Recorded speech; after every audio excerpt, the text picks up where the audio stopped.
Welcome back to Dead Good Book Reviews. I'm Judith and you're watching another episode of Overbooked, the series where I talk about every single book on my shelf because sometimes you make choices and you live with them. Today we are talking about the extremely hyped up Six of Crows duology. As always, some quick disclaimers before we start. I bought these books myself. No one is paying me to talk about books. And while I think everyone and their mum has already read these, I will try and keep this as spoiler-free as humanly possible while still talking about both books. If you want to go in knowing absolutely nothing, click away now. I'm going to put up the non-foiled edition covers while I just give you the rundown of the publication of these. Six of Crows originally published in 2015 with the sequel Crooked Kingdom turning up on shelves the following year. There are various rumours, some of which are substantiated, about follow-up books in this series. There is also a point of view character from this who features in another book in the Grishaverse, but this does stand as a duology at the moment. This is a YA fantasy heist duology set in the Grishaverse, as I've already mentioned, which is Leigh Bardugo's universe that features these books, the original Grisha trilogy, and King of Scars, as well as a couple of other spin-off things. I will come on to whether you need to read any of those to read these later in the review. Leigh Bardugo is an American author who has primarily written books in the Grishaverse, and YA fantasy particularly. That being said, her adult debut, Ninth House, came out in the UK last year, or the year before probably by the time you're watching this. These books both start out in Ketterdam, the city where profit comes before all else. We follow various point of view characters, all who are part of the Dregs, a gang that is led by the infamous Kaz Brecker. Six of Crows sees this criminal gang travelling away from Ketterdam to enact a heist, which could make all of them rich if they can pull it off. That's the bare bones of it. Crooked Kingdom follows on from the events of book one, so as ever I can't get into it in a huge amount,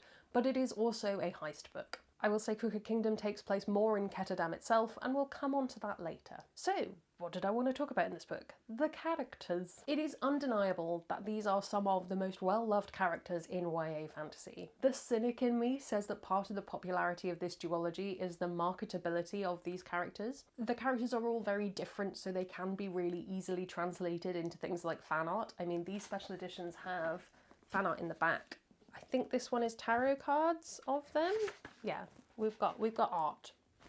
There's a lot of art. Maybe that's me being a touch too cynical and saying it's all just the marketability, because I do actually like these characters. I personally like Inej best because she handles the jobs that involve climbing and I just think she's cool, but I do like the other characters too. I think there's always going to be something nice about seeing apparent underdogs succeed, and these characters always pull through. The plot.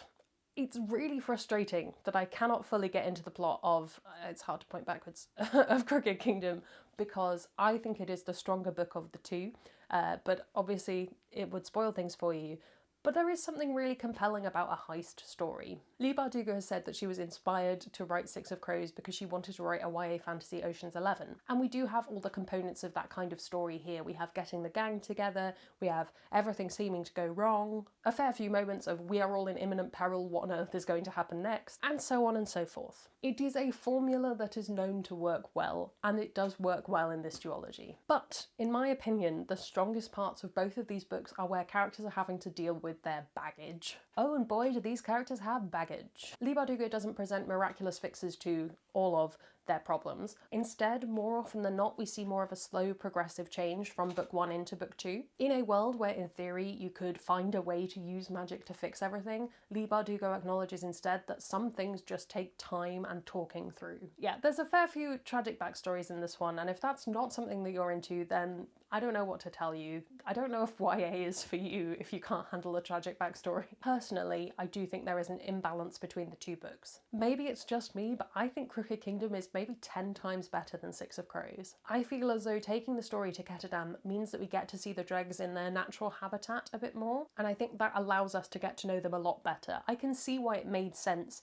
to get them out of that setting for the first book so that you could get to know them on their own and isolated, but I actually think you end up getting much more of a shallow look at every single character except for maybe Inej and Kaz, and I think Kaz is one of the least interesting characters. I just do. I'm so sorry. And if Kaz isn't your favourite character, it does get a little bit old. Put it this way, I am excited to read Crooked Kingdom again. Every time I pick it up, I'm looking forward to reading Crooked Kingdom, and with Six of Crows, I'm a bit more My other con is the Grishaverse itself, and maybe this is going to be controversial to Grisha fans watching this, but I do not like the original Grisha trilogy. I have owned all of them, and I have got rid of all of them.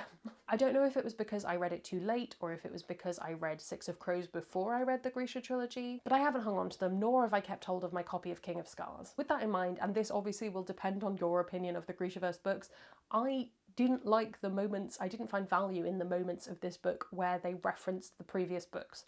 Did not care. The references didn't matter, and they sort of just reminded me that I didn't like those books. I think my point is that if you didn't like the original Grisha trilogy, there is a chance you will still enjoy these books. And I also think that if you're willing to occasionally go, this might be relevant, but it probably isn't relevant to me, then you can definitely still enjoy these without having read those. Having said that, I do know someone who's disliked all the Leigh Bardugo she's ever read, so maybe there's variety in how we can feel about these. So those are my thoughts on the Six of Crows duology. I was trying to think of some comparisons. In terms of trying to infiltrate another place, I wondered about...